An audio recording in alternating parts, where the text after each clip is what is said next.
안녕하십니까, 스님.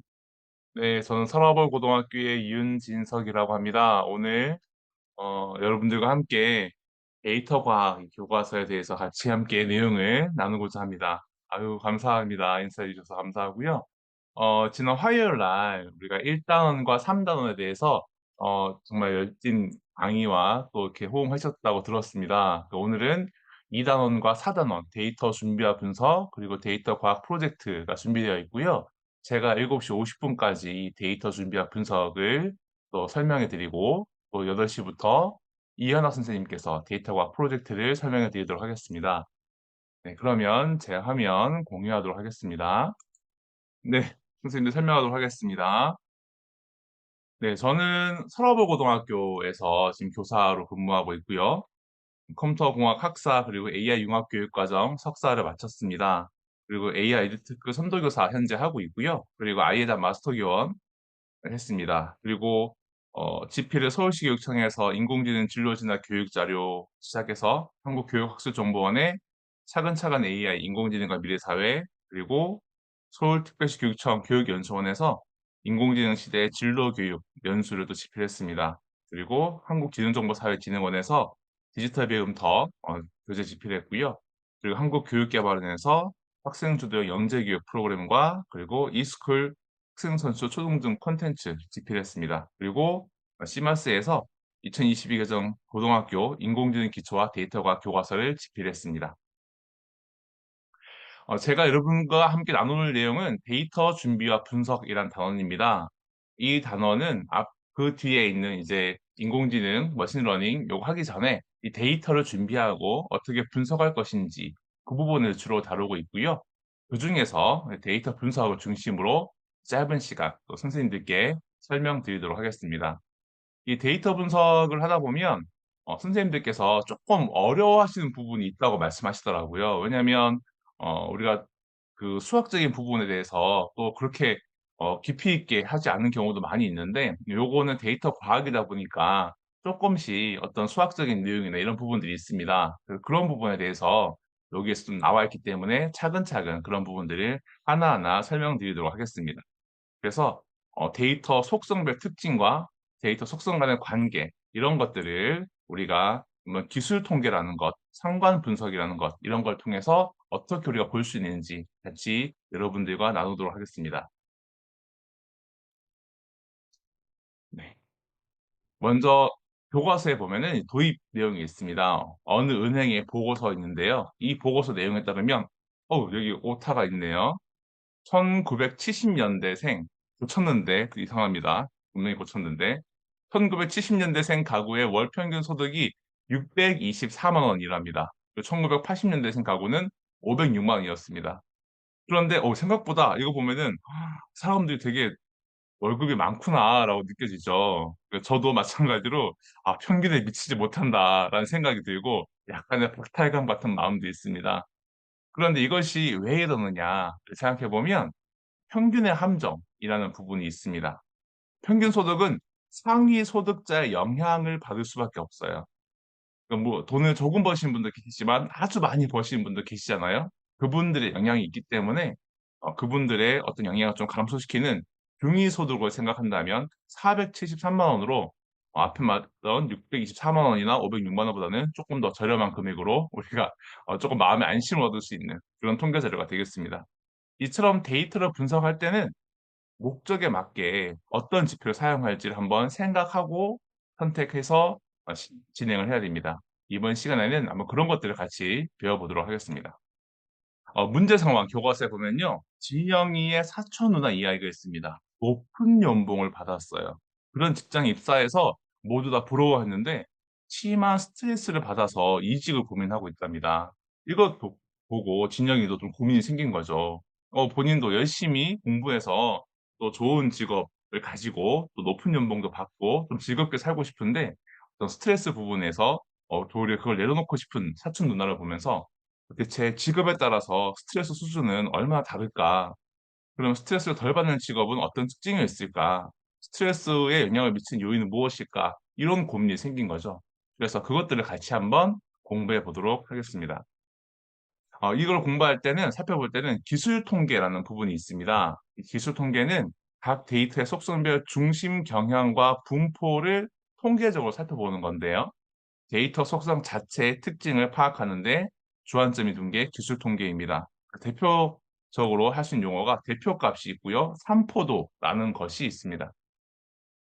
그다음에 상관 분석이 있습니다. 이거는 데이터 속성 간의 상관관계를 파악해서 어떤 속성들이 서로 연관되어 있는지를 확인하는 방법인데요.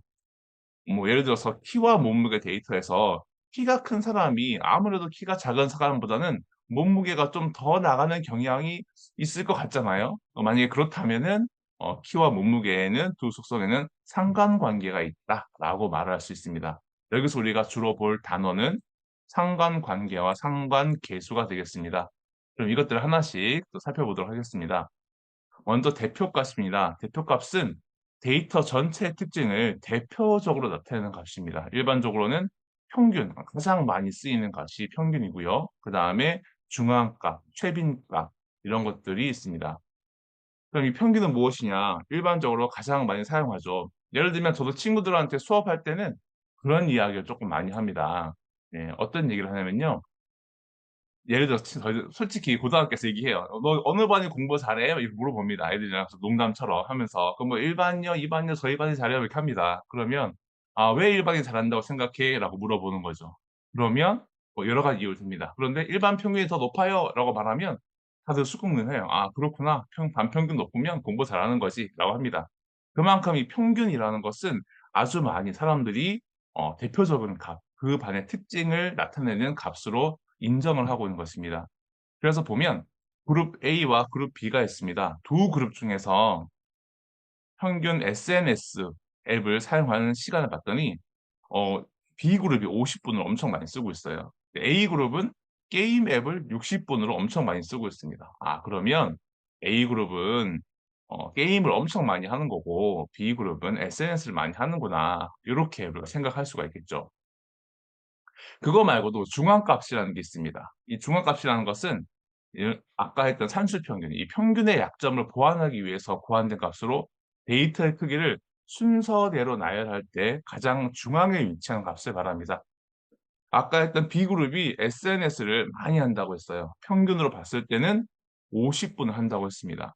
그러면 평균 50분 해요."라고 하면 그 B그룹에 속한 친구들은 다 50분 정도씩 SNS 앱을 하는구나.'라고 생각할 텐데 데이터를 봤더니 이렇게 대부분의 친구가 30분 정도를 하는 거죠. 그런데 한 친구만 100 분을 하니까 평균이 너무 커지는 그런 일이 벌어집니다.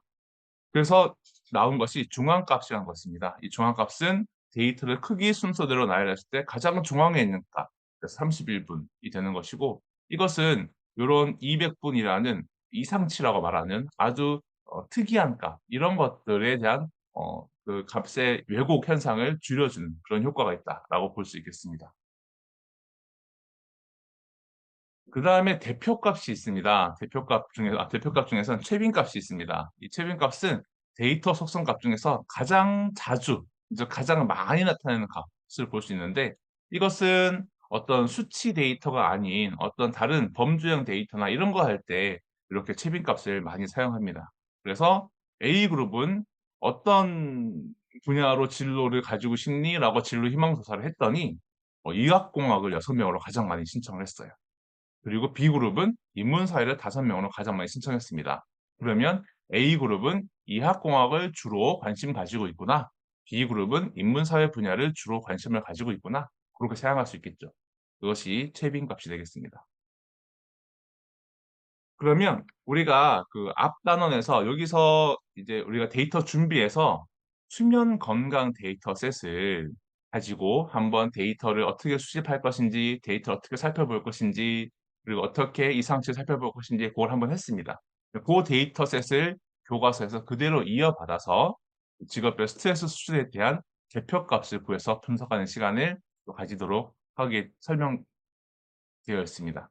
그래서 오렌지 3 가지고 이제 해 보는 겁니다. 그래서 오렌지 3 가지고 데이터의 속성별 특징을 파악할 때 먼저 데이터 개수가 30개 미만인 직업은 제외를 해야 됩니다.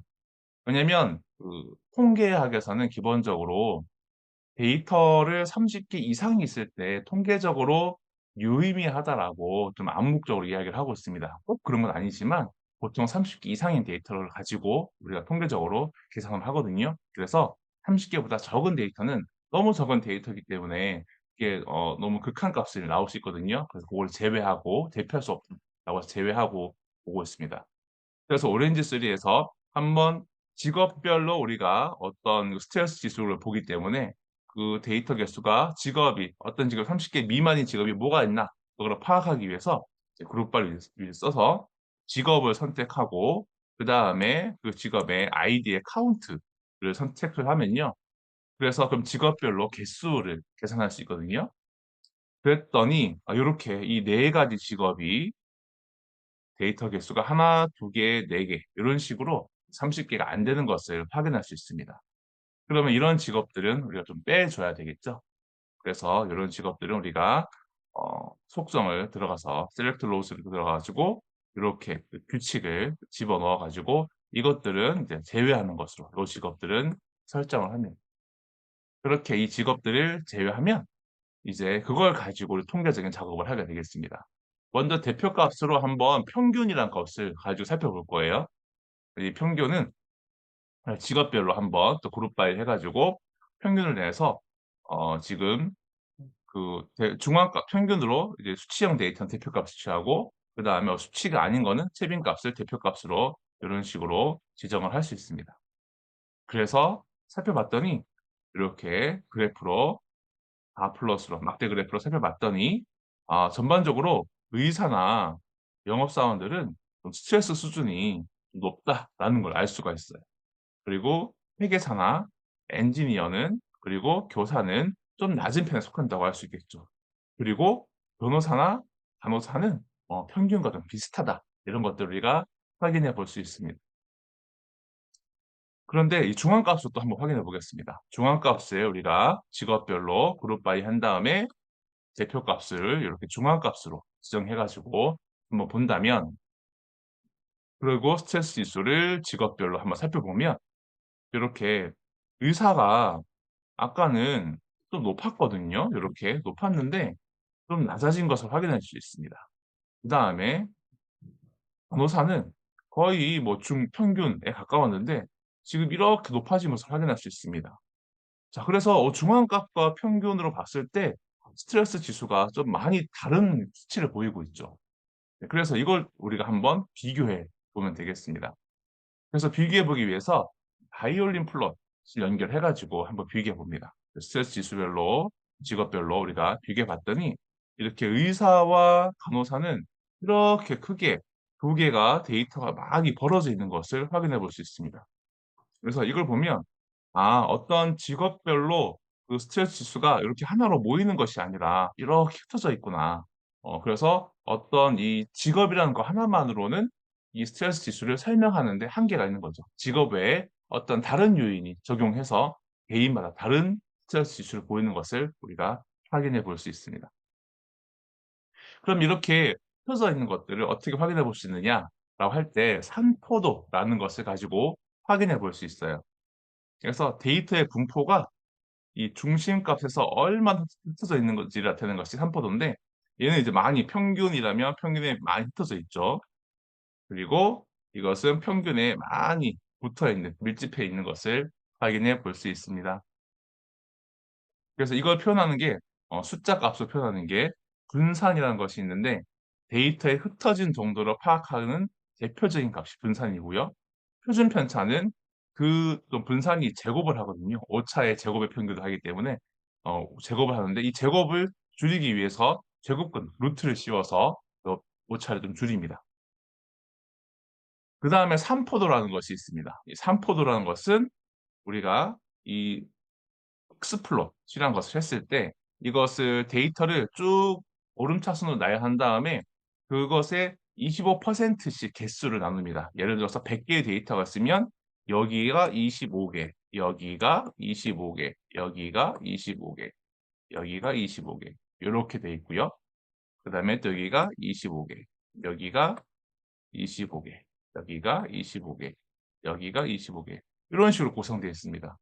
이렇게 되어 있는 4분위수를 표현하는 박스 플롯 중에서 이 시작 1/4분위수 처음 아래에서부터 25개 끊는 점 그리고 위에서부터 또 25개 끊는 제3/4분위수 요 사이의 공간 거리를 우리는 4분위수 범위라고 합니다. 이 4분위수 범위를 가지고 얼마나 퍼져 있나를 우리가 확인해 볼 수 있는 것 되겠죠. 예, 그것을 우리가 지금 방금 하고 있는 지금 스트레스 지수, 직업별 스트레스 지수에 한번 적용해 봤습니다. 박스 플롯으로 시각화해서 스트레스 지수를 직업별로 확인해 봤더니 이렇게 간호사가 다른 거에 비해서 이렇게 4분의 1수 범위가 요 상자가 4분의 1수 범위거든요. 요것이 다른 거에 비해서 되게 넓게 퍼져 있다라는 것을 알 수 있습니다. 그래서 이 간호사는 되게 스트레스 정도가 다양하다라는 것을 확인해 볼 수 있는 거죠. 대신 반면에 이 변호사 같은 경우에는 되게 사부인수 범위가 짧아요. 작아요. 좁고 그다음에 여기 영업사원도 요렇게 좁은 것을 확인할 수 있습니다. 그렇게 직업별로 비슷한 사분 이 데이터상으로는 어떤 직업에 비슷한 사분인수 범위를 가지고 있는데 어떤 것은 좀 멀다. 이렇게 확인해 볼 수 있는 거죠. 그다음에 또 확인할 수 있는 게 이 상관관계 분석이라는 게 있습니다. 이 상관관계 분석을 보면 이 지금까지는 어떤 한 개의 속성이 얼마나 이것이 어 대표값이 무엇이냐 아니면 또 얼마나 퍼져 있느냐 이걸 본다면 얘는 두 속성을 가지고 두 속성의 관계를 한번 비교해 보는 겁니다. 그래서 두 속성 중에서 한 속성이 증가할 때 다른 속성이 같이 증가하는지 아니면 반대로 감소하는지 이런 관계를 살펴보는 건데요.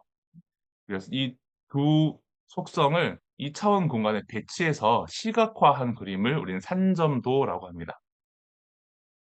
그래서 요렇게 볼 수 있는데요. 우리가 뭐 X축이라고 하죠. X축, Y축 이렇게 놓고 두 개의 데이터를 한번 살펴보는데 예를 들어서 키와 몸무게라고 합시다. 그런데 데이터를 이렇게 빨간 점으로 막 찍어 봤더니 친구들의 키와 몸무게 조사해서 찍어 봤더니 요런 식으로 오른쪽으로 갈수록 키가 클수록 몸무게가 커지는 요런 식의 어떤 추세를 보인다는 거죠. 아 그럴 때는 우리는 "양의 상관관계가 있다."라고 얘기를 하고 반대로 이 키가 커지는데 오히려 만약에 몸무게가 줄어들고 있다면 요렇게 줄어들고 있다면 그러면 우리는 '아 점점 값이 내려가는구나. 음의 상관관계가 있다.'라고 얘기를 합니다.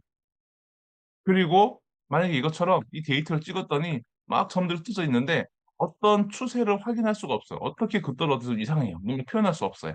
이럴 때는 우리는 이렇게 가로축이 있는 속성이 증가하더라도 세로축이 어떻게 증가한다, 감소한다 이런 것들을 경향을 찾을 수 없을 때 이때는 상관관계가 없다, 상관관계가 약하다 이런 식으로 표현을 합니다. 그래서 이 상관관계를 볼 때 우리는 상관관계를 수치화한 어떤 값이 있습니다. 그거를 상관계수라고 하는데요.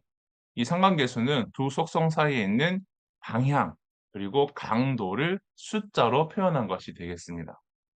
그래서 상관계수를 r로 그렇게 표현하고요.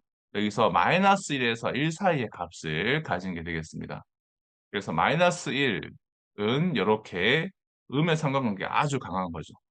그리고 1 이라면 양의 상관관계가 아주 강한 것이 되겠습니다. 그리고 마이너스에서 1 사이에 마이너스 0 사이에 어떤 점도 흩어진 값들은 상관관계가 음의 상관관계가 있다. 얘는 양의 상관관계가 있다. 그리고 0 이면 0 에 가까우면 상관관계가 없다. 요렇게 우리가 설명을 합니다. 그런데 이 상관관계를 해석할 때 좀 주의할 점이 있어요. 뭐냐면 상관계수는 두 속성 간의 관계가 선형적이라는 가정을 바탕으로 합니다. 다시 말하면 좀 직선적이다. 이게 더 설명이 더 쉬울 것 같아요. 어떤 직선 형태를 가지고 있다라고 보는 거죠. 어떤 추세가 직선적인 추세를 가지고 있어요. 그럴 때 어떤 추세를 가지고 있느냐를 표현하는 건데 직선적이지 않은 추세를 가지고 있을 수 있겠죠. 선형적인 관계가 아닐 때. 그때는 상관계수라는 수학 계산 공식이 있거든요. 그 공식으로는 표현을 정확하게 할 수가 없습니다.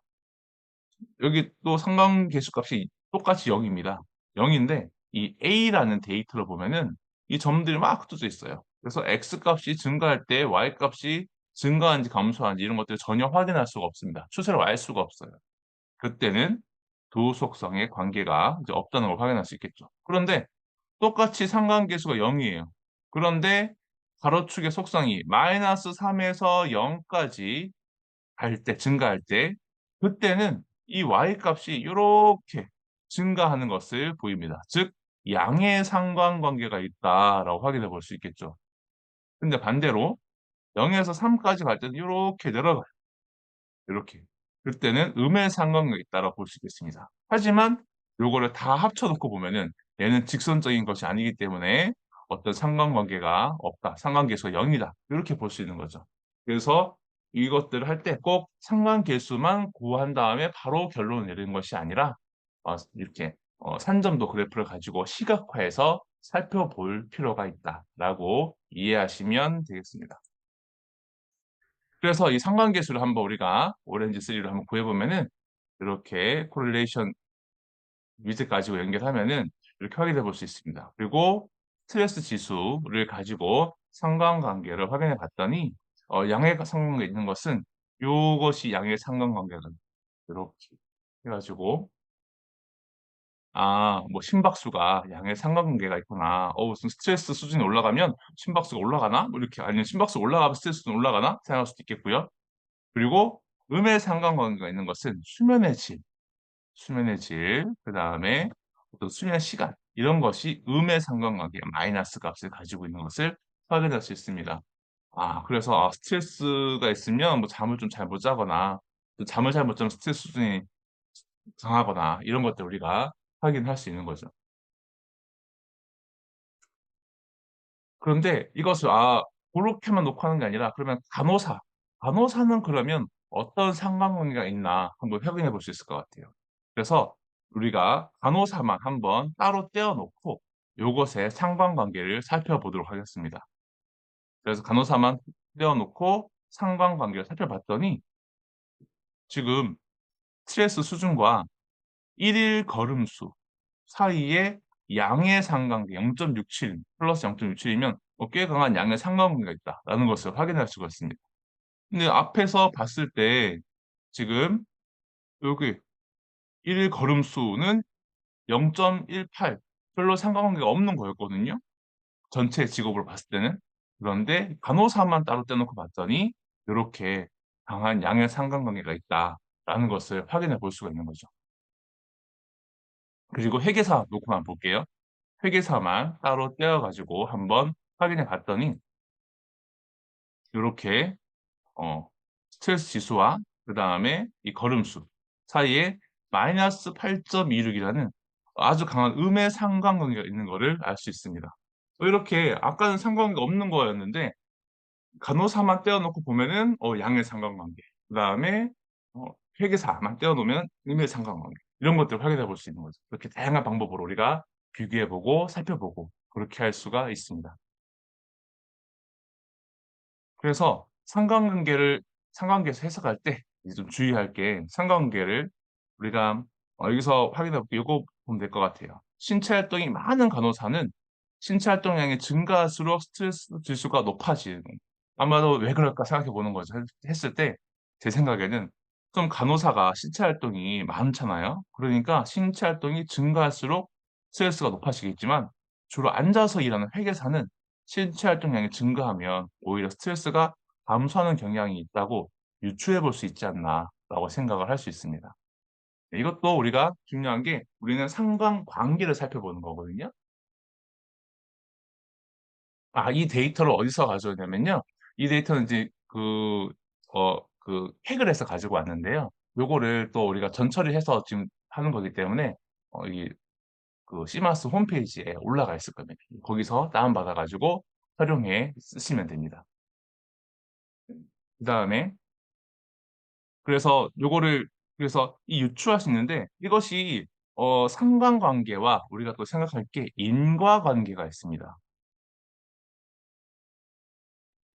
인과관계라는 것이 학생들한테 이거 요렇게 데이터 분석하는 수업을 해 보면 항상 틀리는 게 잘못 생각하는 게 상관관계 데이터를 본 다음에 "이렇게 인과관계가 있습니다."라고 발표를 해요. 그래서 그 부분이 다르다라는 것을 설명을 꼭 잘해야 될 것 같은데 예를 들면 "날씨가 더우면 아이스크림 판매량이 올라간다." 그거는 상관관계가 있을 것 같아요, 우리 생각에는. 그런데 어 아이스크림 판매량이 올라가면 아이스 커피 판매량이 올라간다. 아이스크림 판매량이 올라가면 아이스 커피 판매량이 올라간다. 요런 데이터가 있을 수 있겠죠. 그죠? 그런데 이거 보고 아이스크림이 많이 팔리기 때문에 원인이죠, 원인. 그렇기 때문에 아이스 커피가 많이 팔린다. 결과. 이건 아니죠. 그쵸? 왜냐면 덥기 때문에 그런 거죠. 이것이 바로 인과관계라고 하는 거고요. 우리는 여기서는 상관관계는 이 인과관계랑은 다른 거죠. 무엇이 원인이고 결과 이거는 잘 몰라요. 모르지만 상관관계가 있다. 어떤 같은 추세로 오르거나 내려가는 관계가 있다를 보는 거지 원인과 결과가 뭔지는 이것으로는 알 수가 없다. 이제 그걸 알려면 더 많은 복잡한 연구를 해야 된다. 그렇게 학생들과 같이 이야기하면서 수업을 하고 있습니다. 이것을 우리가 오렌지 쓰리도 할 수도 있고요. 모든 단원에 있는 내용을 파이썬으로도 할 수 있게 교과서에 들어가 있습니다. 그래서 내용을 좀 보시면서 파이썬으로 선생님들께서 수업을 진행하셔도 아이들이 할 수 있다면 그렇게 하셔도 더 코드가 그렇게 많지 않거든요. 그래서 도리어 더 간단하게 학생들과 보면서 이렇게 수업을 해 보고 또 다양한 데이터를 가지고 우리가 분석해 보는 그런 수업도 할 수 있습니다. 이렇게 다 구현 파이썬으로 구현한 코드도 다 제공해 있고요. 그다음에 이렇게 데이터 분석을 한번 실제적으로 분석하는 방법을 한번 해 보려고 합니다. 그래서 어 우리가 문제 상황을 제시했는데 아이들이 여행을 좋아하더라고요. 그래서 특히 또 대학에 고등학생이잖아요. 대학 가는 꿈을 꾸고 있으니까 대학에 가서 '유럽 배낭여행을 하겠다.'라는 한번 이제 시나리오를 잡아 보는 거죠. 그러면 유럽 배낭여행 가는데 아무래도 우리가 예산이 한계가 있을 거 아니에요. 본인이 열심히 벌어 가지고 아르바이트 해 가지고 "여행 갈 거야."라고 하면은 예산이 제일 고민이 많이 될 거고요. 이동 거리가 멀면 그만큼 또 볼 수 있는 정해진 시간만큼 볼 수 있는 양이 적어지니까 좀 고민이 되겠죠. 그리고 체험 가능한 활동 이런 것들 좀 종합적으로 고려했을 때 '가장 적합한 여행지가 어디일까?'를 한번 살펴보는 겁니다.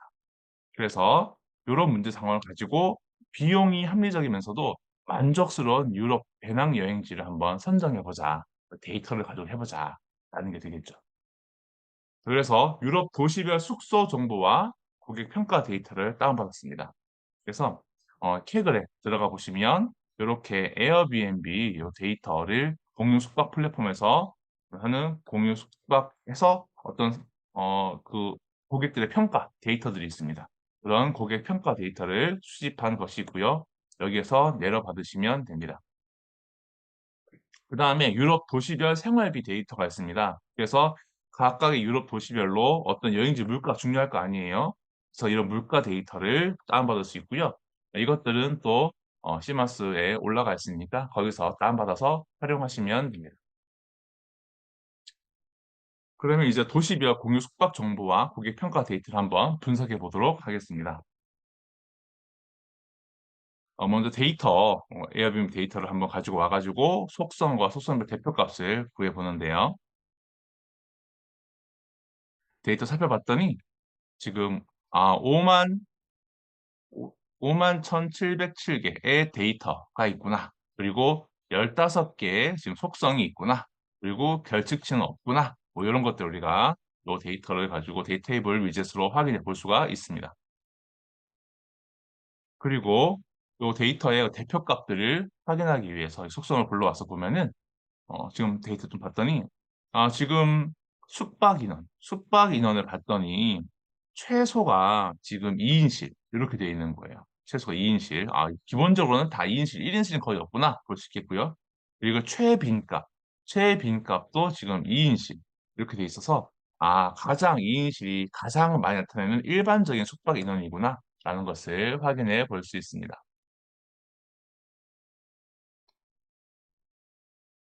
그다음에 또 여기 총 숙박비, 요거, 그 다음에 어떤 침실수, 그 다음에 도심과의 거리, 숙소와 도심과의 거리가 좀 멀면 아무래도 관광할 때 시간이 많이 걸릴 거 아니에요? 그 다음에 어떤 여기 지하철과의 거리, 지하철 거리 가까우면 교통이 좀 좋은 거니까 이런 거 봤더니 이건 평균보다 중앙값이 더 낮는 것을 확인해 볼 수 있죠. 그래서 평균 이하의 데이터가, 평균이 만약에 여기에 있는데 이렇게 있는 최소에서 최대값 중에서 최대값 중에 평균 여기 있는데 중앙값이 여기 있다라는 것은 그만큼 평균 아래쪽에 데이터 더 많이 있는 거죠. 그래서 이거 좀 평균보다 낮은 데이터가 더 많은 데이터가 있구나라는 것을 확인해 볼 수 있습니다. 그리고 이제 청결도, 그 다음에 고객의 만족도 이런 거로 봤더니 지금 최대값이 10점, 100점 이렇게 되는 거고, 그리고 지금 중앙값 또 봤더니 10점, 그리고 95점. 100점과 가깝죠. 그러면 100점과 똑같고.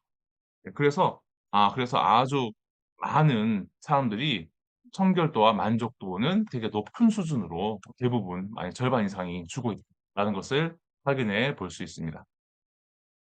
그 다음에 여기에 보면 1인당 숙박비 정보가 없어요. 그래서 1인당 숙박비, 총 숙박비와 그 다음에 숙박하는 인원을 가지고 한번 새로운 1인당 숙박비 속성을 만들어 볼 수 있습니다. 그래서 이렇게 위젯을 넣어가지고 새로운 숙박비를 하나 이렇게 어, 숙박 인원을 숙박비로 나눈 이렇게 데이터를 집어넣어가지고 이렇게 나눠가지고 만들어서 1인당 숙박비를 차지라는 이름으로 만들 수 있습니다.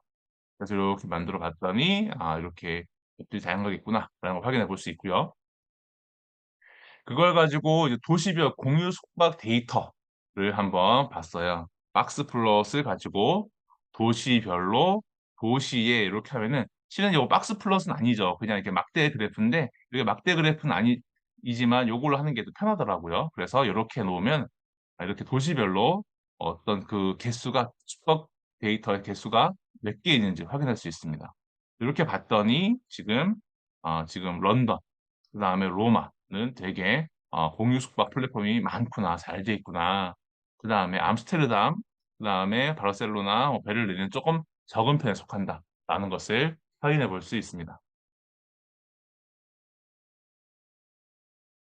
그다음에 이제 요걸 한번 시각화해 봤습니다. 그래서 요거를 이 숙박 인원 데이터를 도시별로 한번 봤더니 여기 바르셀로나나 베를린 같은 경우에는 2인에서 3인이 여기가 2인이거든요. 여기가 3인입니다.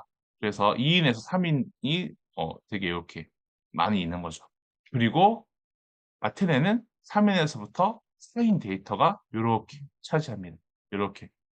그래서 사분수 범위가 이렇게 차지하거든요. 그래서 아테네는 3, 4인실이 되게 많고 약간 조금 더 가족 단위로 이렇게 갈 수 있고 그다음에 바르셀로나, 베를린 같은 경우는 2인실, 3인실 이렇게 조금 더 소수가 갈 수 있는 그런 식으로 숙소가 많이 있구나라는 것을 확인해 볼 수도 있습니다. 그리고 이제 요것을 도시별 특징을 평균값으로 한번 정해봤습니다. 그래서 그룹바이 위젯으로 도시별로 대표값을 한번 구해봤습니다. 도시별로 그룹바이로 도시별로 대표값들을 평균값으로 한번 구해봤습니다. 이렇게 했더니 즉 이렇게 설정값들이 나온 것들을 확인해 볼 수 있고요. 그걸 가지고 이제 바 플러스로 막대 그래프로 한번 위젯을 시각화해가지고 1인당 숙박비의 평균 가격을 도시별로 1인당 숙박비 평균 가격이 뭔지 한번 확인해 본 거죠. 이렇게 했더니 암스테르담 되게 엄청 높죠. 여기는 돈이 많아야 갈 수 있구나. 숙박비 엄청 비싸구나. 이걸 확인해 볼 수 있습니다. 그리고 아테네 그리고 부다페스트는 좀 상대적으로 저렴하다라는 것을 확인해 볼 수 있습니다. 그러면 이 숙박비 외에 우리가 교통비, 식비 등 다양한 부대 비용을 고려해서 도시별 생활비 데이터를 우리 가지고 한번 시각화해서 분석해 보도록 하겠습니다. 물론 숙박이 중요하죠. 그런데 또 교통비 너무 비싸고 식비 너무 비싸면 또 다니기 힘들잖아요. 그래서 그걸 살펴보면은 이제 요 데이터, 생활비 데이터를 불러옵니다. 불러온 다음에 살펴봤더니 174개의 행을 이루어져 있고 우리가 7개의 열 속성을 가지고 있습니다. 그다음에 뭐 이렇게 여기 미싱 데이터는 없는 걸로 확인해 볼 수 있습니다. 그리고 도시별 생활비 지수 요걸 가지고 우리가 도시별 생활비 지수를 가지고 우리가 이게 상자 그림 그래프 막스 플롯을 그려서 확인해 봤더니 요렇게 스위스가 엄청나게 다른 지역에 비해서는 비싸다라는 것을 우리가 확인해 볼 수 있습니다. 음. 요 두 개 데이터를 통합해 가지고 우리가 한번 도시별로 살펴보도록 하겠습니다. 그래서 머지 데이터라는 위젯을 가지고 두 개 데이터를 숙소 정보와 생활비 정보를 통합해 가지고 이렇게 살펴볼 수가 있습니다. 그래서 이 여기에 있는 도시, 여기 있는 도시를 통합해서 하나의 이렇게 데이터셋을 만들어 가지고 살펴보면요. 이렇게 그걸 시각화했습니다. 이게 산점도 그래프를 가지고 시각화했더니 지금 아테네와 여기 아테네고요. 얘가 부다페스트거든요. 아테네와 부다페스트 같은 경우에는 1인당 숙박비와 생활비 지수가 모두 낮아요. 요렇게 낮고 지금 런던, 그다음에 파리, 그다음에 암스테르담 얘는 지금 숙박비와 생활비 지수가 모두 높은 것을 확인할 수 있습니다. 그래서 여기는 조금 더 우리가 비용을 감당할 걸 생각하고 가야 되고 여기는 조금 더 저렴하게 갈 수 있구나라는 것을 확인할 수 있고 대체적으로 요렇게 우상향적인 추세를 보이고 있다라는 것을 확인해서 양의 상관관계가 있다라는 것을 확인해 볼 수 있습니다. 그래서 상관관계 한번 살펴보면요. 고객 만족도를 한번 기준으로 예를 들어서 살펴보면은 고객 만족도와 다른 데이터들 간의 속성 간의 상관관계를 한번 살펴보면은 고객 만족도와 그다음에 청결도, 그다음에 숙박 인원 뭐 요런 걸 봤을 때 양의 상관관계를 있는 것을 알 수 있습니다. 그래서 지금 청결하고 그다음에 숙박 인원이 많은 거는 숫자 커야 양의 상관관계 있는 거니까 그러면 좀 넓은 방 그다음에 어떤 깨끗한 방에 대해서 사람들이 고객 만족도가 더 높아지는구나라는 것을 확인해 볼 수 있고요. 그다음에 지금 이제 고객 만족도랑 지금 여기 지금 임대료 지수, 그다음에 뭐 생활비, 임대료 지수 요런 것들을 봤더니 요것들은 음의 상관관계를 보이는 거죠. 즉 비용이 높으면 지금 만족도가 떨어지는구나.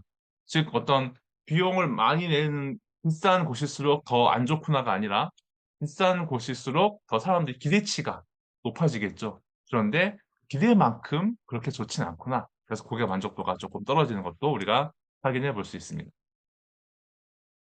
그다음에 이것들을 데이터를 정교화해서 이제 히트맵으로 시각화를 해 가지고 우리가 데이터를 분석을 해 볼 수가 있어요.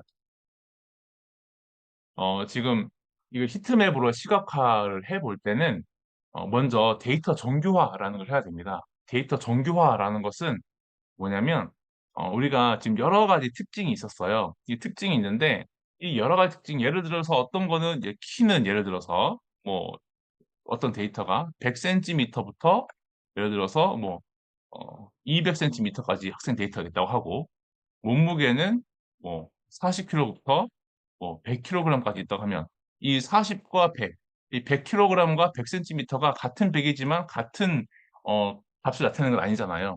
그렇게 어떤 뭐 몸무게냐 키냐에 따라서 다른 범위를 보이는 것처럼 어떤 데이터들마다 여러 가지 어떤 범위들이 다를 거 아니에요. 이렇게 다르면 히트맵으로 제대로 표현할 수가 없습니다. 그래서 데이터를 정교화를 해 가지고 같은 단위로 만드는 같은 범위로 만드는 것이 요 히트맵으로 볼 때 중요한 부분이 되겠어요. 그래서 정교화하는 방법은 여러 가지가 있습니다. 네, 그중에서 우리가 이제 0 에서 1 사이로 요렇게 정교화할 수 있습니다. 여기 전처리하는 부분 중 하나인데요. 이 전처리하는 위젯을 가지고 와 가지고 우리가 "정교화하겠다." 선택한 다음에 그중에서 0 에서 1 사이로 정교화하겠다라고 선택하면 모든 데이터가 0 에서부터 최소값이 0, 최대값이 1 요 값으로 똑같이 만들어집니다. 그러면 각 데이터들 간의 어떤 크기나 이런 것들을 잘 비교해 볼 수가 있게 되겠죠. 그래서 그렇게 만든 다음에 한번 우리가 살펴보면 이렇게 히트맵으로 가지고 도시별로 우리가 이 데이터들을 쭉 만들어서 히트맵으로 확인해 볼 수 있습니다. 그래서 봤더니 좀 복잡해요. 복잡하지만 차근차근 또 말씀드릴게요. 숙소를 중심으로 한번 본다면 아테네가 청결도와 고객 만족도가 높고 도심과의 거리, 그러니까 아테네로 봤을 때 지금 청결도와 여기가 이 노란색, 하얀색 가까울수록 값이 커지는 거고요. 이, 이 파란색 쪽이 값이 작아지는 거거든요. 그럼 이 하얀색이 큰 겁니다. 그래가지고 요렇게 여기가 값이 큰 거죠. 봤을 때 지금 그래가지고 청결도, 고객 만족도가 높고 그 다음에 도심과의 거리, 숙박비, 도심과의 거리, 숙박비 뭐 이런 것들이 좀 낮은 거죠. 이런 것들, 이런 것들 한번 우리가 확인해 볼 수 있습니다. 따라서 적절한 여행지, 청결도, 고객 만족도 높으면 좋죠. 그리고 도심과의 거리나 숙박비가 낮으면 좋죠. 그래서 좀 비용적인 부분과 숙소가 중요한 친구 같은 경우에는 이렇게 생각할 수 있구나 볼 수 있는 거죠. 그 다음에 생활비와 숙소를 모두 본다면 그러면 이제 부다페스트를 본다면 지금 이렇게 여기가 좋긴 한데 지금 생활비 지수가 그 1인비 숙박비가 낮고 그다음에 고객 만족도가 또 높은 것을 확인해 볼 수 있습니다. 상대적으로. 그래서 그것도 적절하고요. 반면에 런던 같은 경우에는 생활비 지수와 도심과의 거리가 높고 청결도와 고객 만족도가 좀 낮아요. 그래서 꼭 가야 관광지가 아니면 좀 비용적인 부분에서 그리고 또 만족도 측면에서 숙박 만족도 측면에서는 좀 떨어진다라고 생각해 볼 수 있습니다. 그래서 근데 뭐 런던 이렇게 그다음에 그런 것들 좀 여행 많이 가죠. 하는데 그만큼 관광객이 많다 보니까 좀 더 물가가 오르고 그래서 좀 만족도 떨어지고 그런 부분도 있는 것 같아요. 예, 그래서 이런 거를 쭉 보여주고 교과서에 보면은 그 내용들이 있습니다. 너라면 이제 조를 짜는 거죠. 너희 조가 같이 여행을 갈 거야. 같이 여행을 갈 텐데 너는 어떤 기준으로 디를 여행 갈지 한번 정해볼래? 이렇게 해서 같이 조에서 토론을 하고 이야기를 하고 여행지를 정하고 그런 활동도 합니다. 그래서 그런 식으로 활동을 할 수 있게 넣었고요. 그 다음에 여기서는 넣지 않았지만 이렇게 그 지도를 만들 수도 있습니다. 그래서 지도 위젯을 넣어가지고 이 도시들을 그 유럽 지도에서 점을 찍게 할 수 있습니다. 그러면 점을 찍어서 이렇게 자동으로 찍어지거든요. 그럼 그걸 가지고 이 도시들이 우리가 너무 멀리 떨어져 있으면 또 비행기 타고 막 다니기 힘들잖아요.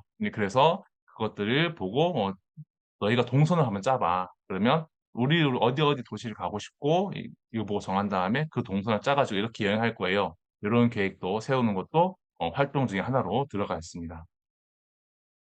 네, 혹시 요 내용들 중에서 궁금하신 거 질문 사항 있으실까요?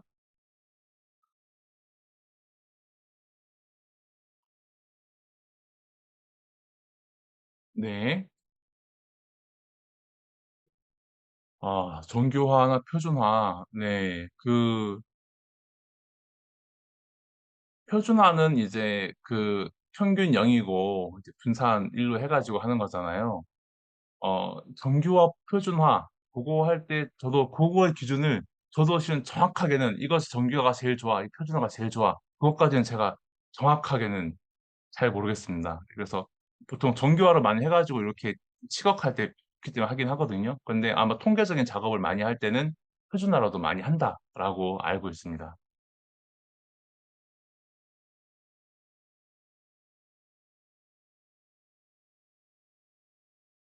예, 그거에 대해서 또 제가 또 조금 더 공부해서 알게 되면 또 말씀드리도록 하겠습니다.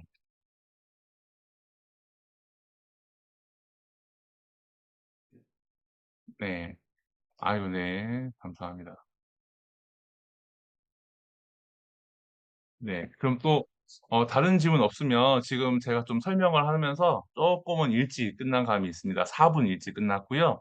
저는 좀 내용 설명을 좀 많이 하느라고, 어쩌면 조금 재미없을 수도 있을 것 같아요. 그런데 이 다음번에는, 이따가 8시에는 프로젝트거든요. 그럼 이렇게 배운 내용을 어떻게 프로젝트로 구현해서 학생들에게 또 다양한 활동을 할 수 있을지, 그렇게, 아유, 감사합니다. 할 수 있고, 그 다음에 그것에는 저는 이번에 퀴즈를 안 넣었지만 다음 분은 상품도 있고 퀴즈도 있다 하니까 더 재밌게 또 즐겁게 보실 수 있을 것 같습니다. 그러면 이렇게 잠시 이제 쉬는 시간으로 가지시고 그 다음에 8시에 또 뵙도록 하겠습니다. 네, 들어주셔서 감사합니다. 네, 감사합니다.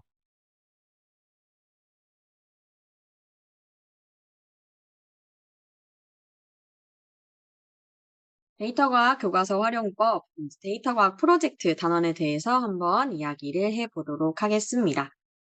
먼저 저는요, 세종과학예술영재학교에 있고요. 이 학교는 세종시에 있습니다.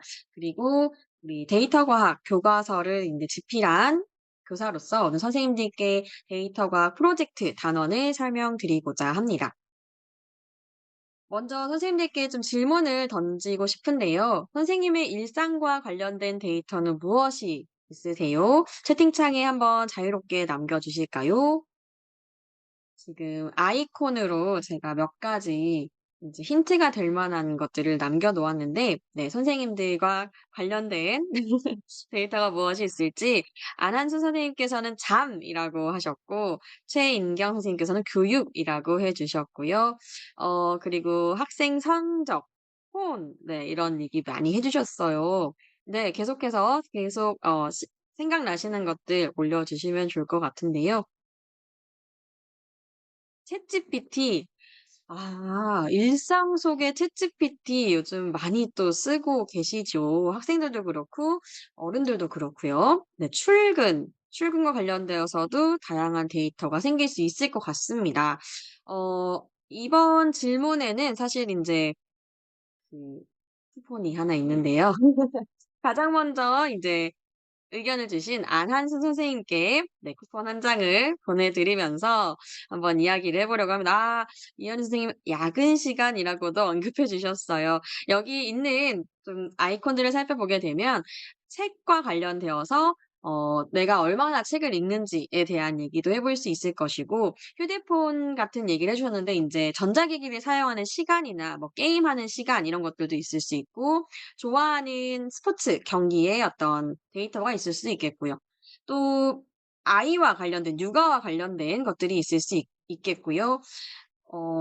내가 얼마나 음주를 하는가, 운동을 얼마나 하는가, 또 잠을 얼마나 자는가 이런 것들이 또 모두 다 데이터가 될 수 있습니다. 요즘 세상은요. 사실 나의 움직임, 나의 활동 하나하나가 데이터로 다 남는 그런 어떻게 보면 굉장히 편리하기도 하고 어떻게 보면 되게 무서운 세상이기도 합니다. 그렇기 때문에 그 데이터와 관련된 보안을 잘 지키는 것이 중요하고요. 또 그 데이터에 담긴 의미를 파악하는 것이 돈이 되는 그런 시대가 되었습니다.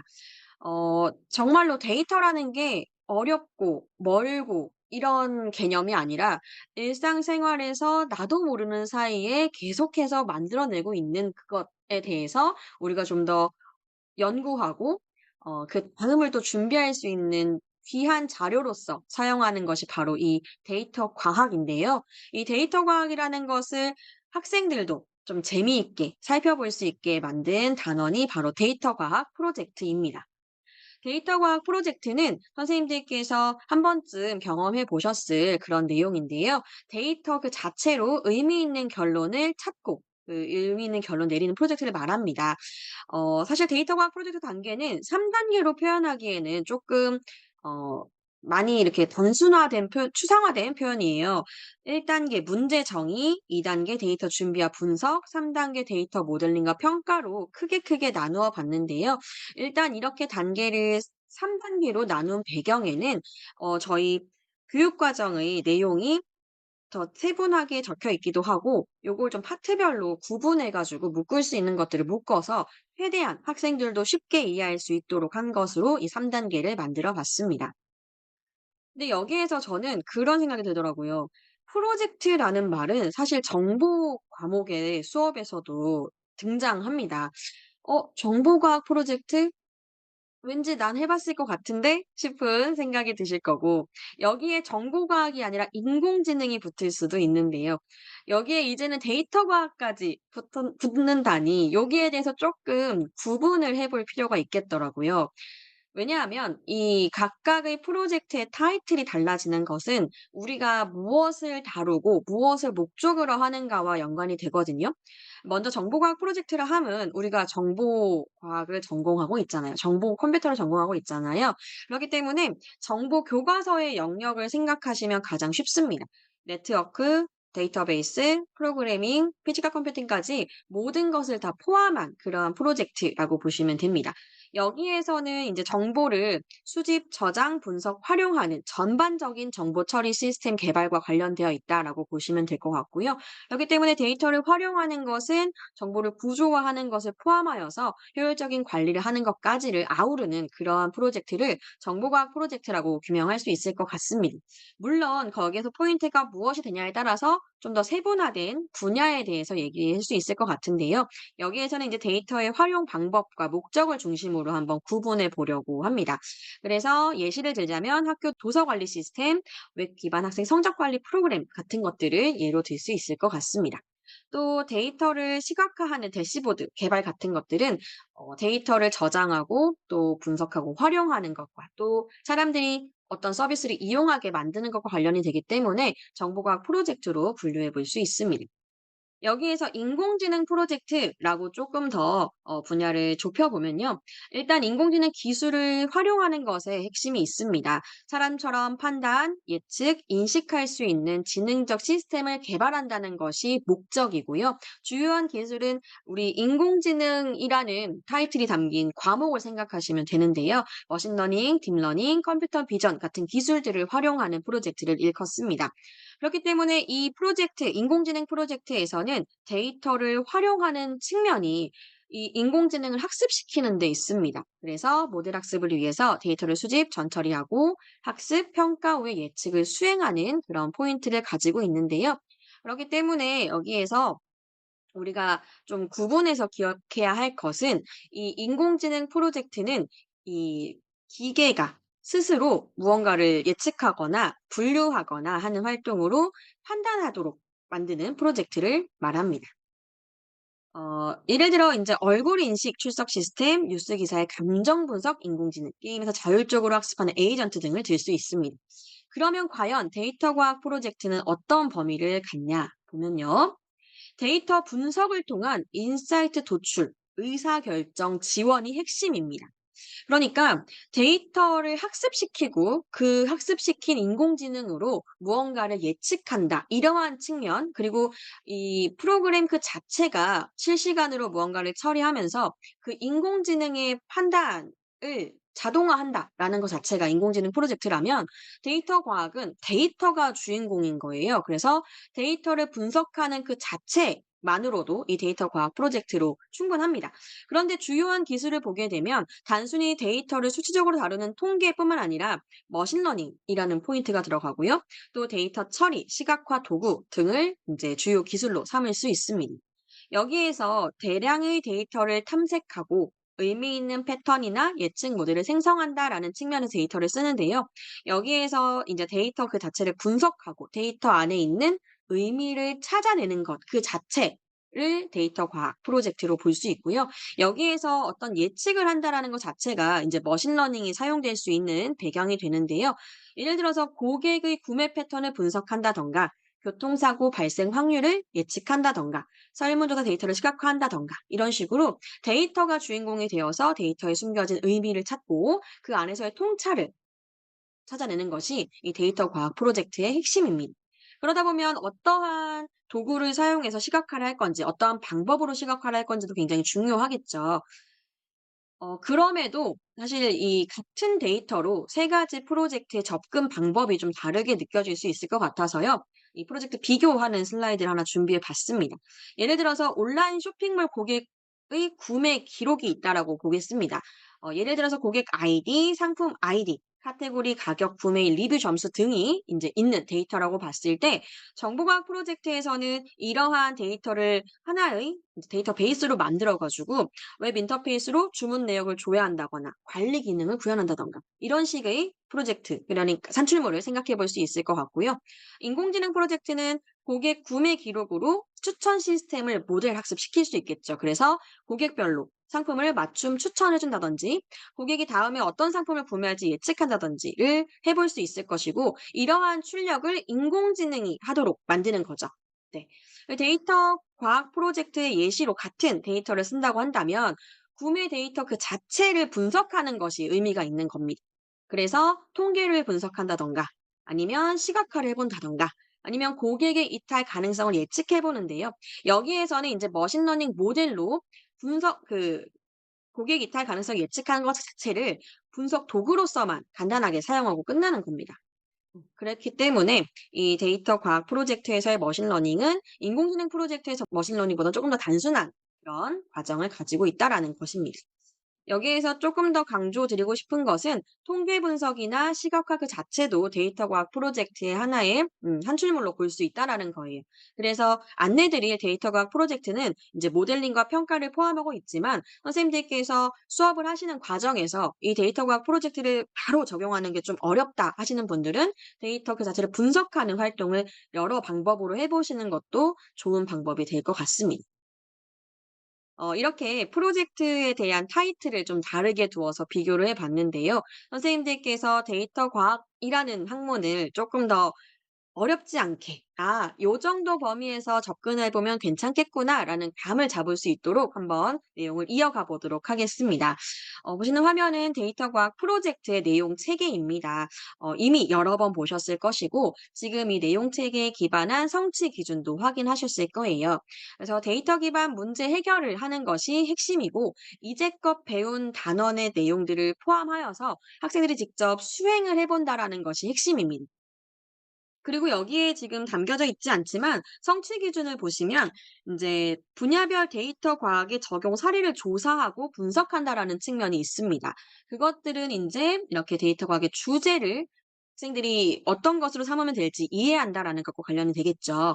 그리고 데이터 그 자체를 분석하는 과정을 할 수 있어야 한다. 또 어떠한 데이터를 어떻게 분석하는가에 대해서 학생들이 직접 수행해 볼 수 있어야 된다라는 것을 의미합니다. 또 어떤 데이터 과학 프로젝트를 진행했다면 그 결과의 의미를 해석할 줄 알아야 된다라는 것과 관련이 되는데요. 그렇기 때문에 학생들이 할 수 있는 또 해야 하는 활동을 요 과정 기능에서 찾아볼 수 있습니다.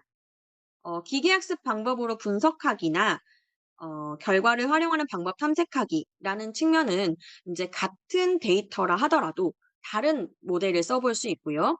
또 같은 문제 상황이라 하더라도 데이터 분석 방법에 따라서 또 다르게 인사이트를 도출할 수 있기 때문에 그런 여러 시도를 해 보고 비교해 보라는 것도 포함됩니다.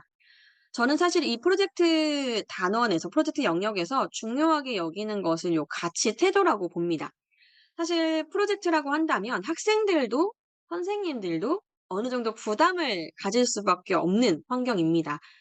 시수 차원에서도 그렇고요. 학생들이 그냥 문제를 주고 그러니까 문제 정의까지를 선생님이하고 같이 한다 하더라도 그 이후의 과정을 어떻게 안내하는가에 따라서 프로젝트의 좀 수준이라고 해야 될까요? 도달 지점이 좀 다르게 느껴질 수 있을 것 같아요.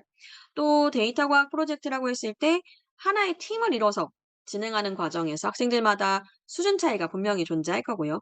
근데 거기에서 학생들이 어떻게 협력할 수 있는 지점을 만들어 주는가, 또 모두가 자신의 의견을 잘 말할 수 있고 또 서로 존중할 수 있는가, 그러한 배경을 만들어 줄 수 있는 그런 영역이라고 생각을 해요. 그렇기 때문에 잘하는 친구들도 사실은 코딩은 쉬울 수 있지만 데이터를 다룬다거나 데이터에 숨겨진 의미를 찾는다거나 이런 것들은 좀 어려울 수 있거든요. 그렇기 때문에 요런 복잡하고 어려운 문제를 끝까지 해결하기 위해 노력하는 태도를 강조해 주시는 것이 필요하고요. 또 어떤 데이터를 무엇을 위해 사용하는가, 또 어떠한 방향으로 활용하고자 하는가에 대한 고민이 굉장히 중요합니다. 그렇기 때문에 일반화 및 공유 과정에서 윤리 문제 등의 사회적 영향을 인식하는 것이 내용 체계 안에 적혀져 있습니다. 사실 이 가치 태도 부분이 되게 당연한 말을 써 놨네?' 라고 느껴지실 수도 있을 거예요.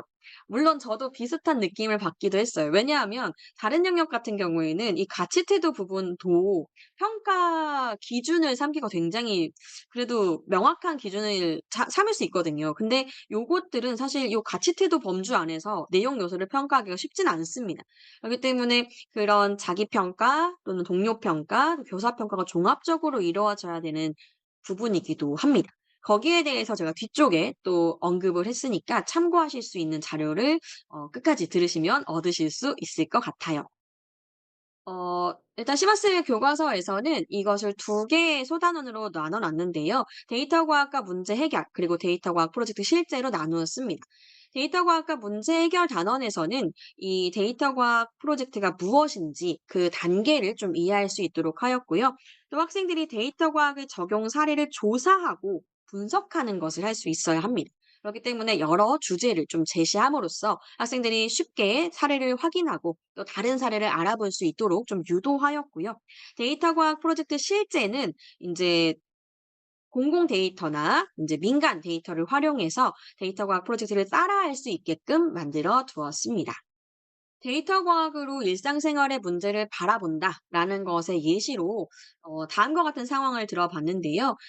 저도 사실은 이걸 잘 몰랐는데 동네에 "벌집이 생겼다."라는 얘기를 들을 때가 있었어요. 뭐 "아파트 놀이터에 벌집이 있다더라. 저기는 가지 마세요. 바로 치우겠습니다." 뭐 이런 공지를 들은 적이 있거든요. 그래서 한번 벌집이 얼마나 생기는가가 궁금해 가지고 검색해 보니까 여름철에 장마가 끝나면 벌집이 좀 많이 생긴다고 해요. 그리고 이것이 데이터로서도 계속해서 비슷한 흐름을 보이고 있다라고 합니다. 그렇다면 이 데이터를 바탕으로 몇 월이 가장 위험한가를 또 생각해 볼 수 있을 것이고, 또 이때쯤 '벌집이 좀 제거가 되어야 될 거야. 벌을 조심해야 될 거야.'라는 걸 통해서 무언가 대응을 할 수도 있겠죠. 이런 식으로 인제 일상생활에서 일어나고 있는 또는 일어날 수 있는 그런 상황에 대해서 데이터를 기반으로 한번 생각해 보는 것을 인제 이 단원의 시작으로 잡아 보았습니다. 그리고 데이터 과학 프로젝트에 대해서 앞서 말씀드린 것처럼 3 단계로 나누어 놓았는데요. 1 단계 문제 정의, 해결하고자 하는 문제를 정의하는 단계, 그리고 데이터 준비와 분석을 2 단계로, 3 단계를 데이터 모델링과 평가로 두었습니다. 여기에서 각각의 단계만 설명하게 되면 좀 와닿지 않을 수 있기 때문에 어르신이 많이 사는 동네에서 구급차 도착이 지연된다라는 문제 상황을 좀 제시하였고요. 치료가 가능함에도 불구하고 사망하는 문제가 발생하고 있다라는 것을 바탕으로 '어떻게 하면 구급차 도착 시간을 단축시킬 수 있을까?'라는 질문을 던져 보았습니다. 사실 이렇게 공익성이 두드러지는 사례는 생각보다 많더라고요. 네. 근데 인제 구급차라고 하면 학생들의 이렇게 '동심을 자극할 수 있지 않을까.'라는 생각을 또 해 봤고, 그만큼 실생활과 또 연결되어 있는 부분이기도 해서요. 요 문제에 대해서 어떻게 데이터를 준비하고 분석할 수 있는가를 이어가 보았습니다. 지난 10년 동안 해당 지역에서 출동한 구급차 데이터를 수집하고 분석하는 것을 인제 예시로 들었는데요. 실제로 강원도 지역에 이렇게 예측을 통해서 미리 순찰을 도는 그런 시스템이 적용되어 있다고 해요. 그래서 가급적 이 데이터 과학 프로젝트에서는 모든 사례들이 실제 사례를 기반으로 담을 수 있도록 노력하였습니다. 그리고 인제 데이터 모델링과 평가에서는 문제 해결을 위한 데이터 모델을 설계하고 결과를 해석 정리해서 활용 방안을 모색하는 단계를 얘기하는데요.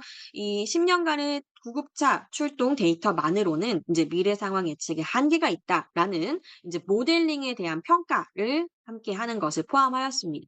그래서 환자 정보, 유동 인구, 교통사고, 기상 여건 등을 함께 학습을 시켜서 최적의 구급차 배치 위치를 찾는 것까지. 그래서 한 번 모델링을 하고 끝 이게 아니라 '아 이것에 대해서는 얼마만큼의 정확도가 있는가.'를 확인해 가지고 '어떠한 데이터가 더 필요하지?'까지를 생각해 볼 수 있도록 하였습니다. 그래서 이렇게 데이터를 바탕으로 인제 실제 출동을 해 보니까 평균 출동 거리는 1.7 킬로미터, 평균 출동 시간은 4분 단축되었다라는 실제 예시를 바탕으로 이렇게 3 단계에 이르는 데이터 과학 프로젝트 단계를 설명해 보았습니다. 사실 이렇게 예시를 바탕으로 단계를 안내하는 것이 실제 학생들의 이해를 도울 때 분명히 도움이 될 것인데요. 막상 이거를 학생들이 실제 하다 보면 '내가 잘하고 있나?' 또는 선생님들께서 학생들이 잘하고 있는가를 체크할 어떤 목록이 필요합니다. 그래서 단계별 평가 사항이라는 걸 좀 넣어 봤는데요. 보시면 이게 실제 그 시마스 교과서인데요. 이렇게 옆에 단계별 평가 사항을 같이 넣어 두었습니다. 그래서 선생님들께서 각각의 단계의 학생들의 진행 상황을 평가하는 요소가 될 수도 있고, 또는 학생들이 인제 문제 각각의 단계에 대해서 스스로 체크하면서 진도를 좀 확인해 볼 수 있는, 또는 더 좋은 문제 해결을 위한 데이터를 찾는 그런 이정표가 될 수 있도록 요렇게 체크리스트를 같이 준비했습니다. 특히 여기 3 단계에서는 결과를 해석하는 과정에서 여러 견해를 고려하고 존중하였는가? 또 사회적인 영향과 윤리적 기준을 바탕으로 문제 해결 과정을 성찰하였는가를 넣어서 정말로 학생들이 데이터를 분석하고 끝! 이게 아니라 이 데이터 분석의 결과를 어떻게 활용할 수 있을까? 이 데이터가 갖는 어떤 사회적 영향을 줄 수 있는 포인트는 무엇인가를 생각해 볼 수 있도록 유도해 주시면 더욱 좋을 것 같습니다. 이렇게 예시를 보여주고 학생들에게 한번 질문할 수 있을 것 같아요. 학교 또는 학급에서 해결하고 싶은 문제와 관련된 데이터를 탐색해 보고 문제 해결을 위해 수집할 데이터를 적어보자라는 해보기 활동이 있습니다. 예를 들어서 문제로서는 체육 대회 때 함께 입을 옷을 어떻게 결정할 수 있을까? 반티라고도 하죠. 여기에 대해서 학생들이 많이 하는 것이 어 1 번부터 4 번까지 있어. 어떤 거 고를래? 투표해. 뭐 이렇게 하기도 하죠. 그리고 가격대도 중요하고요. 또 이게 진짜 주문을 해서 우리가 원하는 날짜까지 올 수 있는가도 중요합니다. 이런 식으로 실생활과 관련된 예시를 들려고 노력했는데요. 선생님들께서 이 질문을 받는다면, 즉 학교 또는 학급에서 해결하고 싶은 문제와 관련된 데이터를 탐색해 보고 문제 해결을 위해 수집할 데이터를 찾아본다면 어떤 걸 해 보시겠어요? 채팅창에 한번 남겨 주시겠어요? 여기 인제 교과서에 적혀 있는 그런 예시들도 있지만 선생님들께서 쉽게 떠올리실 수 있는 예시가 무엇이 있는지 궁금합니다. 네. 최인경 선생님께서 급식을 적어 주셨어요. 급식도 정말 많은 데이터를 수집할 수 있는 아주 귀한 자료죠. 급식 메뉴가 있을 수 있고 또 그 메뉴에 대한 선호도가 있을 수 있고요. 또 급식에 대해서 영양소에 대한 칼로리에 대한 얘기도 할 수 있을 것 같고 또는 한식, 중식, 분식 뭐 이런 식으로 분류를 해볼 수도 있을 것 같고요. 또 잔반량에 대한 얘기를 해볼 수도 있을 것 같아요. 네. 지금 최인경 선생님께서 아이디어를 내주신 것이 있는데 다른 선생님들의 아이디어도 잠깐만 기다려 보겠습니다. 음. 일단 가장 먼저 좋은 아이디어를 내주신 최인경 선생님께 네 쿠폰 하나를 보내드리겠고요. 네. 최인경 선생님께서는 앞선 윤진석 선생님 강의부터 굉장히 열심히 참여해 주고 계신데요. 다른 선생님들께서도 어려운 질문을 받으셔서 생각해 보시느라 채팅창에 쉽게 남길 수 없다라는 생각이 듭니다. 사실요. 그걸 의도한 거예요. 네. 지금 한영희 선생님께서 학생 등교 시 입시 시간과 벌점 남겨 주셨고 네 선생님별 학생 수, 체험학습, 학급비 사용, 여행지 선호도, 학교 근처 유해 장소 여러 가지 의견 주셨습니다. 진짜 사실 생각을 쪼끔만 더 해 보면 일상생활 속에서 데이터를 기반으로 의사결정하는 사례 되게 많거든요. 네.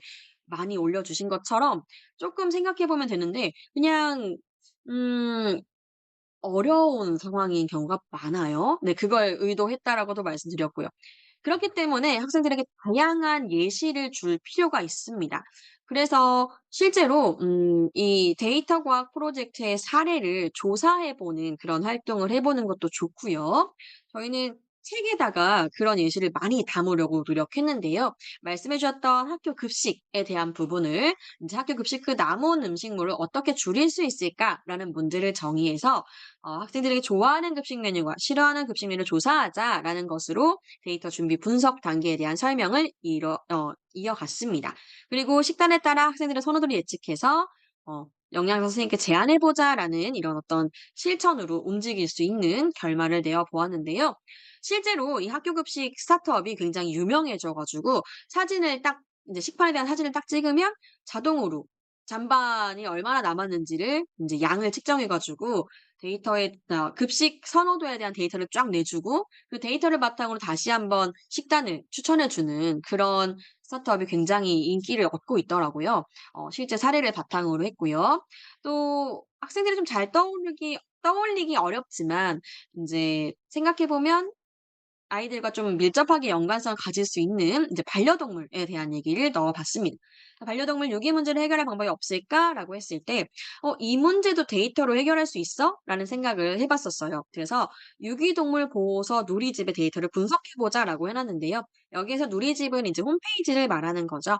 보호소 이름, 발견 장소 등 인제 불필요한 속성은 좀 제거를 하고 품종, 나이 등 이런 유기견에 대한, 그러니까 반려동물에 대한 정보 그 자체를 가지고 인제 시각화해서 분석하는 거죠.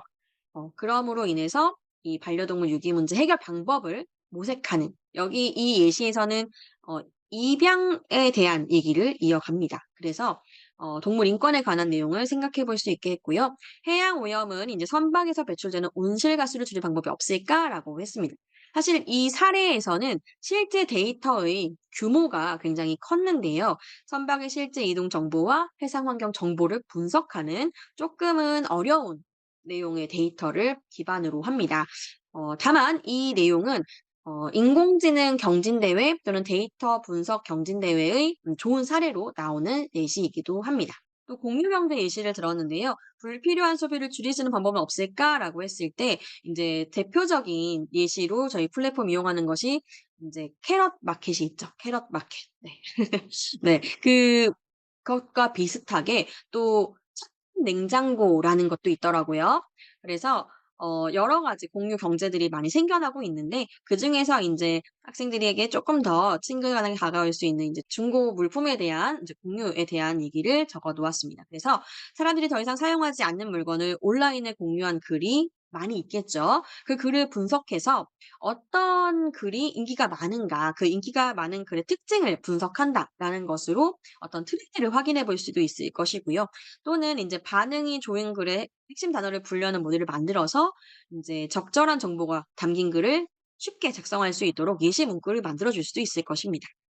비슷한 내용으로 공공 안전 그리고 노인 복지에 대한 얘기를 다뤄서 학생들이 쉽게 떠올리기는 어려울 수 있겠지만, 막상 생각해 보면 글이 관련성이 적진 않은 그런 내용들로 구성을 해 봤고, 또 범교과 주제랑도 연결을 시킬 수 있는 것으로 준비를 하여서 선생님들께서 학생들의 다양한 흥미를 좀 자극시켜 주실 수 있도록 준비를 했고, 무엇보다 모든 사례를 조금 실제 서비스되고 있는 것과 연결시킬 수 있는 것으로 준비를 했기 때문에 선생님들께서 다양하게 활용해 보실 수 있을 것 같아요.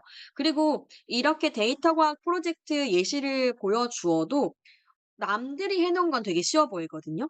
그래서 해볼 수 있는 활동은 인제 문제만 주어 주고 학생들이 직접 어떤 데이터를 쓸 수 있을까를 생각해 보게 하는 것도 하나의 방법입니다. 그래서 같은 문제라도 사용하고자 하는 데이터가 분석하는 해결 방법에 따라서 다를 수 있거든요. 또 같은 데이터로 분석을 하더라도 똑같은 결과를 보더라도 이 결과를 어떻게 활용할 수 있을까에 대한 생각도 다를 수 있어요. 그래서 모둠 활동을 하든 개별 활동을 통해 모둠 토의를 하든 이 각각의 단계를 모두 펼쳐 놓고 얘기를 해 보는 것도 좋고, 문제는 정해 주고 개인의 생각을 다양하게 나눈 다음에 가장 좋은 방법을 찾아보는 것도 좋아요. 다만 이 모든 데이터 과학 프로젝트의 중심에는 데이터가 있다는 것, 그리고 그것을 바탕으로 학생들도 데이터로 문제를 바라볼 수 있는 어떤 아이디어를 줄 수 있는 것이 이 단원의 핵심입니다. 근데 사실 데이터를 기반으로 하다 보면 모든 데이터를 문제 해결에 사용할 수 없다라는 걸 좀 느끼게 됩니다. 그러면 어떤 데이터가 좋은 데이터인지, 또 어떤 데이터는 사용할 수 없는지에 대한 얘기를 반드시 해 주어야 합니다. 그래서 좋은 데이터의 조건으로는 일단 관련성을 가장 먼저 얘기할 수 있을 것 같고요. 또 사용할 수 없는 것은 아무리 내가 원하는 것과 관련이 있다 하더라도 법적이나 윤리적으로 문제가 있는 데이터는 못 쓴다라는 점을 강조 또 강조해 주셔야 됩니다. 왜냐하면 내가 이루고자 하는 목적을 위해 사람들에게 정보를 수집하는 것이 좀 쉽기 때문에 내 정보를 또 그냥 막 줄 수 있거든요. 줘 왔을 수 있거든요. 근데 우리가 윤리 교육을 할 때도 개인정보에 대한 자기 결정권이 있잖아요. 그래서 그런 것들을 함께 언급을 해서 내가 아무리 좋은 인공지능을 만든다, 내가 아무리 좋은 데이터 과학 프로젝트를 해 보겠다라고 한들 윤리적으로 사용할 수 없는 데이터들에 대해서는 명확하게 얘기해 주실 필요가 있습니다. 그래서 요 내용에 대해서도 인제 한 페이지에 구성이 되어 있고요. 그리고 이렇게 예시를 들어서 사용할 수 없는 데이터를 얘기하는 것도 물론 도움이 되시겠지만, 체크리스트처럼 인제 항목을 만들어서 제시를 해 드렸어요. 그래서 법적 동의 없이 수집된 데이터, 출처가 불분명하거나 신뢰할 수 없는 데이터 뭐 이런 것들에 대해서 쪼끔은 더 학생들이 이해할 수 있는 예시로 들려고 노력을 해 봤고요. 또 좋은 데이터에 대해서 이렇게 4 가지를 제시해 봤는데요. 데이터 값이 정확하지 않은 것에 대해서 반납일자, 그러니까 앞에 이 예시와 연결되는데요. 학교 도서관의 인기 도서를 분야별로 분류하려면 도서관 대출 기록이 필요하죠. 거기에 대해서 이제 4 가지를 확인하는데요. 데이터 값이 정확한가, 그리고 데이터 값이 유효한가. 정확성과 유효성은 좀 달라요. 그리고 데이터가 통일성이 있는가, 또 중복된 값은 없는가. 이런 식으로 실제 데이터셋을 바탕으로 학생들에게 친숙한 예를 들려고 노력을 했습니다. 선생님들께서도 이 데이터에 대한 이해를 하실 때 쉬운 예시를 바탕으로 이해하시는 게 학생들에게 설명하기도 편하잖아요. 그래서 가장 쉬운 설명을 찾고자 노력을 했는데요. 아마 더 좋은 예시, 또 더 학생들에게 맞춤형으로 제시할 수 있는 것들은 이제 학습지나 수업 자료에 추가하시면 더 좋을 것 같아요. 이렇게 데이터 과학 주제에 대해서 살펴봤는데요. 실제 프로젝트 수업을 준비하실 때는 현실적인 문제들을 좀 맞닥뜨리게 됩니다. 그래서 교과서에서는 이 데이터 수집 방법도 좀 다양하게 제시를 해 봤고요. 데이터 분석과 모델링 방법 역시 오렌지3와 파이썬을 모두 적용하실 수 있도록 해 놓았어요. 현실적으로 이 데이터 과학 프로젝트 단원을 모든 소단원을 다 가르치기에는 좀 어려운 부분이 있습니다. 그래서 어 프로젝트 단계를 먼저 확인하고 3 개의 주제가 등장하거든요. 그 3 개의 주제에 대해서 원하는 것을 한번 해 보고 그걸 발전시켜 나가는 것도 하나의 요령일 것 같아요. 그리고 데이터 수집 방법도 관찰 및 측정, 직접 학생들이 측정하는 데이터들이 있을 것이고 또는 설문조사를 한다거나 센서를 활용한다거나 공공 데이터를 활용한다거나 민간 데이터를 활용하는 다양한 방법이 있을 텐데 책에서는 이 내용들을 모두 담으려고 노력을 했고요. 또 오렌지3, 파이썬 둘 다 인제 학교에서 해 보실 수 있는데 더 쉽게 학생들이 접근할 수 있는 게 무엇인지는 선생님들이 가장 잘 아시잖아요. 그래서 그 도구를 하나 선택해서 해 보실 수 있도록 모든 내용을 좀 준비하려 노력하였습니다. 추천하는 프로젝트 주제는 이렇게 6 가지로 준비를 해 봤는데요. 먼저 첫 번째로 제시되어 있는 것은 일상생활 데이터에 기반한 청소년의 스트레스 지수 예측입니다. 실제 학생들이 음 우울감을 느끼는 학생들이 굉장히 많아지고 있는 추세라고 해요. 그랬을 때 일상생활 데이터, 예를 들어 잠은 얼마나 잤는지, 또 운동은 얼마나 했는지 이런 것들을 바탕으로 스트레스 지수 예측해 볼 수 있을 것 같고요. 또 연령대별 선호하는 공연을 분석한다든가 반려동물을 위한 지역생활 정보를 분석한다든가 또 영화 데이터 분석과 관객 수를 예측한다든가 긴급 지원이 필요한 국가 군집을 분석한다든가 세계 축구 선수 기량을 분석하는 것을 이제 추천 주제로 두었는데요. 추천한다는 것은 이 추천에 대한 예시가 같이 있다라는 의미입니다. 그래서 시마스 교과서에서는 이 6 가지 주제들을 모두 다루고 있고요. 특히 인제 쪼금 강조드리고 싶은 것은 첫 번째 내용인데요. 첫 번째 내용은 앞서 보셨던 여러 가지 그 수집 방법 있죠. 데이터 수집 방법 중에서 좀 파격적으로 접근을 했어요. 설문조사로 접근을 했어요. 사실 학생들이 어떤 데이터과학 프로젝트 진행할 때 설문조사를 선택하는 경우가 생각보다 많은데요. 왜냐하면 내가 궁금한 내용에 대해 들어맞는 데이터가 잘 없거든요. 근데 이 설문조사를 통해서 직접 데이터를 수집하다 보면 상당히 디테일한 것부터 선생님들이 신경 써 줘야 될 때가 많아요. 예를 들어서 뒤쪽에 또 나오는데요. 네. 이렇게 구글 뭐 폼으로 네이버 폼으로 "설문지를 만든다."라고 했을 때 학년을 선택하는 것조차도 학생들은 그냥 빈칸 단답형으로 만들 수도 있거든요. 근데 이렇게 되면 데이터 전처리가 좀 어려워지는 경우들이 생깁니다. 그래서 적절한 예시로 이렇게 버튼으로 라디오 버튼으로 하나만 선택하도록 만든다든지 또 다양한 단위로 답변이 가능한 문항은 명확한 입력 단위를 제시한다든지 이런 식으로 설문을 학생들이 하고자 할 때 구체적으로 도움이 될 수 있는 가이드를 본문에 실어 놓았어요. 그게 가능했던 배경은 이 일상생활 데이터에 기반한 청소년의 스트레스 지수 예측은 저희가 실제 설문조사 결과를 바탕으로 했거든요. 네. 그래서 이 직접 설문조사로 만든 데이터가 갖는 한계점도 함께 보여주고 있습니다. 그 한계점이라 함은 사실 어 예측에 대해서 모델을 만들 때 이 모델의 평가 지표나 또는 이 모델의 성능이라고 말할 수 있는 그런 값들이 아주 훌륭하게 나오지가 않아요. 근데 실제 학생들이 이렇게 설문조사를 통해서 얻은 데이터를 바탕으로 해 보는 것이 일상생활 또는 나의 주변에 일어나고 있는 일을 해결하기 위한 데이터로 굉장히 의미가 있다고 생각을 했어요. 그래서 가장 쉽게 해볼 수 있는 방법, 그리고 글을 쓸 때의 유의사항 이런 것들을 바탕으로 인제 실제로 경험해 볼 수 있는 것에 초점을 둬서 첫 번째 프로젝트를 이 설문조사를 바탕으로 한 예시로 들어 보았습니다.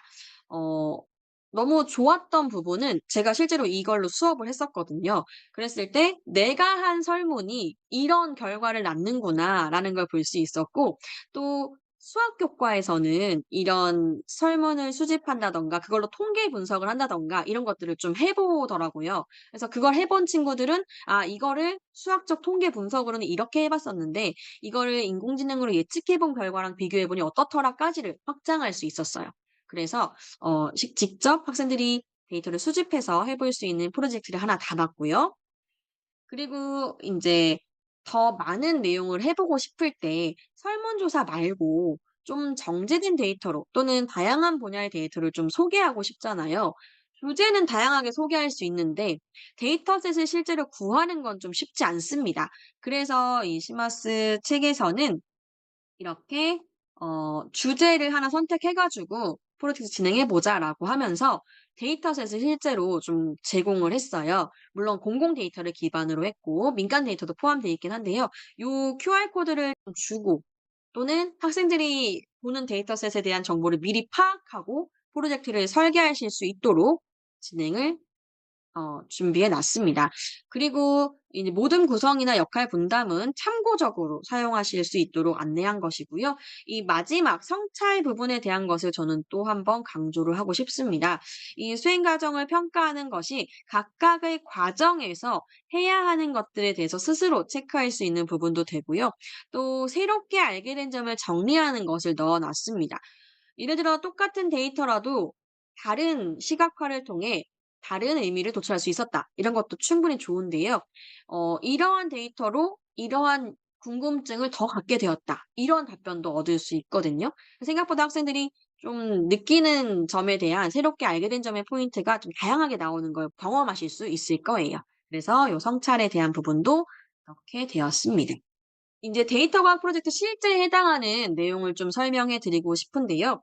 여기 인제 두 번째 영역이라 함은 여기 데이터 과학 프로젝트 실제에 해당하는 부분이고요. 여기에서 다루고 있는 주제는 크게 인제 두 가지입니다. 그래서 영화 데이터 분석과 관객 수를 예측하는 것, 긴급 지원이 필요한 국가 군집을 분석하는 것입니다. 첫 번째 주제가 실제 설문조사를 바탕으로 했다면 두 번째 주제는 공공 데이터를, 세 번째 주제는 민간 데이터를 넣어 보려고 했고요. 또 앞서 보셨던 세 개 단원에서 인제 다루었던 내용들을 모두 다 해볼 수 있도록 인제 예측하는 것과 군집 분석하는 것 다양하게 넣어 보려고 하였습니다. 그래서 각각의 단계에서 어떠한 부분들을 좀 점검해야 하는가를 보는데요. 사실 인제 따라하는 식으로 수업을 진행하실 수 있도록 이제 교과서를 구성하였는데 거기 밑에 해 보기를 다 넣어 놨어요. 그래서 학생들이 각 단계에서 어떠한 것을 수행해야 하는가, 또 선생님들께서는 어떠한 활동지를 안내해야 하는가, 어떠한 질문을 어떤 타이밍에 던져야 하는가를 좀 가이드 드리려고 했고요. 그래서 지금 보시는 4 개의 해 보기는 이 데이터 과학 프로젝트 실제에 있는 본문 내용이고요. 각각의 단계에서 해볼 수 있는 질문에 대해 정리를 한 것입니다. 선생님들께서 각각의 단계에서 학습지로 활용하실 수도 있고 아니면 특정 부분에 대한 평가로도 확인하실 수 있어요. 예를 들어서 학생들이 데이터 수집, 전처리, 시각화 이 세 개의 단계를 나누어서 확인할 때 어떤 친구는 데이터 수집에 굉장히 열의를 보일 수도 있고 어떠한 친구는 데이터 전처리에 조금 일가견이 있을 수 있잖아요. 그리고 어떠한 친구는 데이터 시각화를 하는 것에 관심이 있을 수 있고 어떠한 친구는 평론가처럼 데이터 시각화한 것들을 보고 '아 저기는 저게 맞네. 저기는 저게 맞네.' 이런 식으로 분석하는 걸 잘하는 친구들이 있을 수 있어요. 그래서 각각의 단계에서 '아 이 친구가 이걸 잘하더라.'라는 걸 쉽게 기록하실 수 있는 도구로 활용하실 수 있을 것 같아요. 그리고 무엇보다 정보과학을 좋아하는 친구들은 배경 지식이 다 다릅니다. 왜냐하면 흥미도에 따라서 이 알고 있는 게 다르거든요. 그러다 보니까 꼭 더 심화된 걸 원하는 친구들이 있어요. 그래서 이 심화학습을 연계하실 수 있는 데이터 웹크롤링을 본문에 제시하고 있고요. 이 웹크롤링에 필요한 라이브러리들도 함께 안내하고 있습니다. 그래서 이 웹크롤링은 정말로 더 무언가가 학문적 호기심을 자극할 수 있는 무언가를 필요로 하는 친구들에게 주실 수 있을 것 같고요. 이 내용을 집필하신 선생님께서도 이 코드에 굉장히 신경을 쓰셨다고 해요. 학교마다 교육 환경이 다른데 모두 손쉽게 접근하실 수 있는 라이브러리 그리고 오류가 적게 나는 그런 코드를 만들기를 노력하였고 실제 이 사이트에 맞춰서 코드를 작성한 것이라고 들었습니다. 그래서 선생님들께서 좀 더 관심 있는 친구들에게 제시해 볼 수 있는 자료로 굉장히 좋을 것 같고요. 이렇게 텍스트만 있으면 좀 곤란할 수 있잖아요. 이 코드를 직접 쳐야 되니까. 그래서 이렇게 QR 코드로 연결할 수 있도록 해 놨고 주피터 노트북의 형태로 가지고 올 수 있기 때문에 인제 콜앱이나 이런 협업 도구, 온라인 협업 도구를 활용해서도 학생들에게 제시하실 수 있도록 준비해 두었습니다. 그리고 인제 프로젝트를 정리하는 측면에서 앞서 말씀드린 것처럼 자기 평가, 동료 평가, 교사 평가를 위한 도구가 필요합니다. 사실 저는 발표를 통해서 이 교사 평가를 좀 하기도 하는데요. 관찰에 대한 부분은 저희가 생기부에 적을 수 있는 요소들이 굉장히 많고 다양한 주제로 적어 줄 수가 있습니다. 그래서 첫 번째 체크리스트는 아무래도 자기 평가에 대한 것을 할 수 있는 거고요. 이 친구가 얼마나 이 단계를 잘 이해하고 있는가 또는 얼마나 수행을 했는가를 인제 보실 수 있도록 체크리스트를 준비를 했고요. 우수, 보통, 미흡으로 나누어서 인제 정말 뛰어난 친구들에 대해서는 해당 과정에 대한 세특을 적어 주기 쉽겠죠. 또 미흡 중에서는 '아 이 친구가 이 부분을 잘 몰랐구나.'라는 걸 통해서 다시 한번 이 개념을 익힐 수 있도록 도와주실 수 있을 것 같아요. 그리고 배운 점, 느낀 점, 새롭게 알게 된 점은 인제 학생들이 스스로 내가 무엇을 배웠고 어떠한 점을 느꼈고 또 어떠한 것을 새롭게 알게 되었다라는 걸 서술을 하면서 추후에 인제 대학에 진학을 할 때나 어떤 자기소개서 이런 것들 면접 준비할 때 좀 말할 수 있는 자연스러운 흐름을 만들어 주기도 하더라고요. 그래서 쪼금 어 당연하게 이루어지는 좀 당연하게 이루어지기 때문에 신경을 안 쓸 수 있는 부분이기도 한데 프로젝트가 끝날 때마다 요러한 것들을 적으면서 학생들이 내가 무엇을 했고 어떠한 데이터를 사용해서 어떠한 결과를 도출했는지 한번 직접 써 보게 하는 것도 중요한 것 같아요.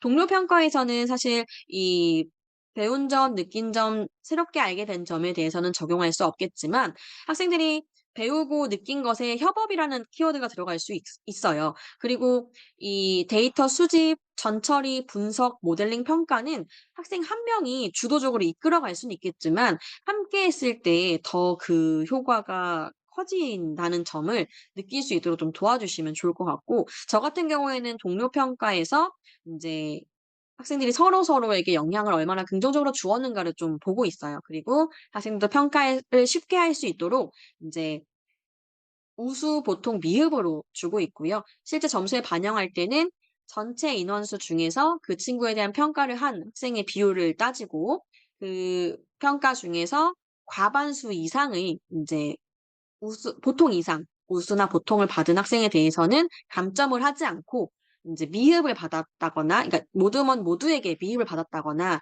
어 팀 평가에서도 다른 팀에 대해서 보통이나 미흡이 좀 많은 경우, 과반수 이상인 경우에 대해서 감점을 하는 식으로 동료 평가를 적용하고 있거든요.